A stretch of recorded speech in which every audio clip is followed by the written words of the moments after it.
വാണിയപ്പാറ പള്ളിയിലെ ദുരൂഹത നീക്കാൻ പോലീസ് കല്ലറ തുറന്ന് ശാസ്ത്രീയ പരിശോധന നടത്തും. പള്ളി അധികൃതരുടെ പരാതിയിൽ എഫ്ഐആർ രജിസ്റ്റർ ചെയ്തു.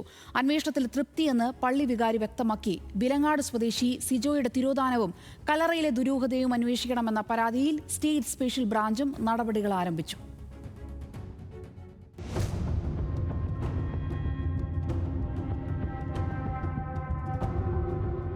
വാണിയപ്പാറ ഇൻഫാന്റ് ജീസസ് പള്ളിയിലെ 38-ാം നമ്പർ കല്ലറ തുറന്നത് ഈ മാസം 13-ന്. മൃതദേഹം അടക്കം ചെയ്യാൻ തുറന്ന കല്ലറയിൽ കണ്ടത് പ്ലാസ്റ്റിക് പായയിൽ പൊതിഞ്ഞ വസ്തു. പിന്നാലെ കഥകൾ പലത് പ്രചരിച്ചു.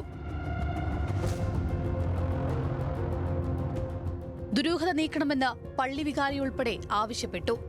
ദുരൂഹതകൾ ഇല്ലെന്നായിരുന്നു തുടക്കത്തിൽ തന്നെ പോലീസ് നിലപാട്. കല്ലറകളുടെ നമ്പർ മാറ്റി രേഖപ്പെടുത്തിയപ്പോൾ സംഭവിച്ച പിഴവാണെന്നും മരിച്ചവരുടെ ബന്ധുക്കൾ കല്ലറ തിരിച്ചറിഞ്ഞെന്നും പോലീസ് വിശദീകരിച്ചു. എന്നാൽ ക്രൈസ്തവ ആചാരത്തിന് വിരുദ്ധമായി കല്ലറയിൽ 2 മൃതദേഹങ്ങൾ എങ്ങനെ വന്നെന്ന ചോദ്യം ബാക്കിയായി.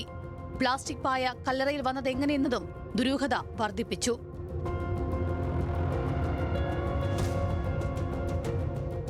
പള്ളി അധികൃതരുടെ പരാതിയുണ്ടായിട്ടും തുടക്കത്തിൽ കേസെടുക്കാതിരുന്ന പോലീസ് ഒടുവിൽ നടപടികളിലേക്ക് കടക്കുകയാണ്.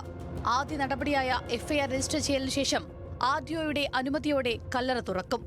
മൃതദേഹത്തിന്റെ ശാസ്ത്രീയ പരിശോധന നടത്തുമെന്നും അന്വേഷണ ഉദ്യോഗസ്ഥരായ സ്പെഷ്യൽ ബ്രാഞ്ച് ഡിവൈഎസ്പി കെ.ഇ. പ്രേമചന്ദ്രനും പേരാവൂർ ഡിവൈഎസ്പി മോഹനചന്ദ്രനും അറിയിച്ചു. പ്രിലിമിനറി എൻക്വയറി നടന്നുകൊണ്ടിരിക്കുകയാണ് ഇതുവരെ ഉണ്ടായത്. അപ്പോൾ ഇതിൻ്റെ അടിസ്ഥാനത്തിലാണ് ഈ കല്ലറയുടെ നമ്പർ മാറിയതും അതിൻ്റെ രജിസ്റ്റർ പരിശോധിച്ചപ്പോഴും ഇത്തരം കാര്യങ്ങളെല്ലാം മനസ്സിലാക്കിയത്. മൂന്നാമതൊരു ബോഡി ഉണ്ടെന്നാണ് അച്ഛൻ്റെ ഒരു സംസാരത്തിൽ നിന്ന് മനസ്സിലായിട്ടുള്ളത്. അതിൽ നിന്ന് ആണ് എഫ്ഐആർ ഇപ്പോൾ രജിസ്റ്റർ ചെയ്ത് കേസ് അന്വേഷണം നടക്കാൻ വേണ്ടി പോകുന്നത്. ഇന്ന് എഫ്ഐആർ രജിസ്റ്റർ ചെയ്ത് അതിൻ്റെ ഒരുപാട് നടപടിക്രമങ്ങളുണ്ട്. ആർഡിഒൻ്റെ പെർമിഷൻ വേണം. അപ്പോൾ അത് നാളെ രാവിലെ നീക്കും.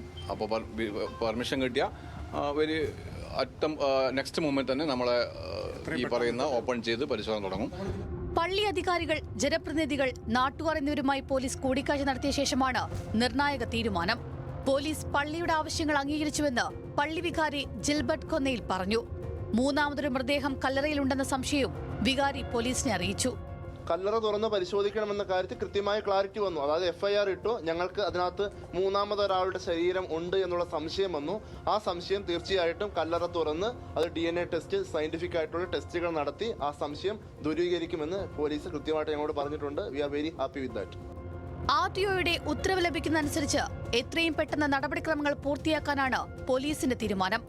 അതിനിടെ കാണാതായെന്ന് പറയുന്ന കോഴിക്കോട് വിലങ്ങാട് സ്വദേശി സിജോസ് കറിയുടെ ഭാര്യ സഹോദരനും പള്ളിയിലെ കൈക്കാരനുമായ ബിനോയിൽ നിന്ന് സ്റ്റേറ്റ് സ്പെഷ്യൽ ബ്രാഞ്ച് ഡിവൈഎസ്പി വിവരങ്ങൾ ചോദിച്ചറിഞ്ഞു. ന്യൂസ് മലയാളം, കണ്ണൂർ.